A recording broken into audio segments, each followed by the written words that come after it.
Avant de reprendre le JT de France 2, à la rentrée prochaine, Léa Salamé teste-t-elle de nouvelles techniques d'interview?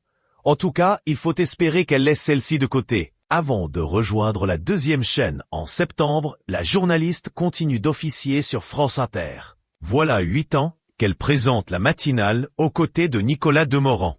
D'interview vérité en moment de grâce, elle a su honorer son rôle et décrocher de hautes audiences, même si parfois ses performances confinent au malaise.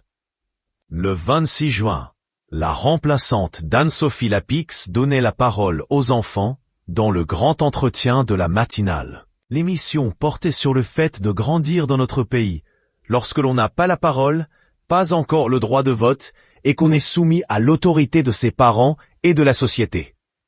Pour l'occasion, Aurélie Perrault, réalisatrice du documentaire Grandir en France, les enfants ont la parole, ainsi la pédopsychiatre Marie-Rose Moreau, étaient invités. Plusieurs enfants présents dans le documentaire étaient aussi présents à l'antenne de France Inter. Parmi elles, Elena, qui a peur de couper le cordon avec ses parents, ou Anselmo, élève de 6e. Ils ont tous deux parlé des problèmes rencontrés. Elena a par exemple parlé de sa difficulté à gérer la frustration. Raison pour laquelle elle va d'ailleurs voir un psy, tout comme Anselmo, habitué au cabinet où l'on se confie. Toi aussi, Anselmo, tu es allé voir un psy. C'est aussi une génération où on va voir le pédopsie, a lancé la compagne de Raphaël Glucksmann, les pieds dans le plat. Sauf que son jeune invité n'était pas vraiment disposé à répondre à cette question, un peu trop intrusive à son goût.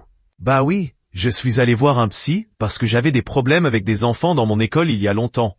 Mais je n'ai pas trop envie de parler de ça en fait, a-t-il déclaré, mal à l'aise. Fairplay, la maman de Gabriel, n'a pas insisté. Eh ben, on n'en parle pas, alors, a-t-elle conclu. Nicolas Demorand a alors pris le relais.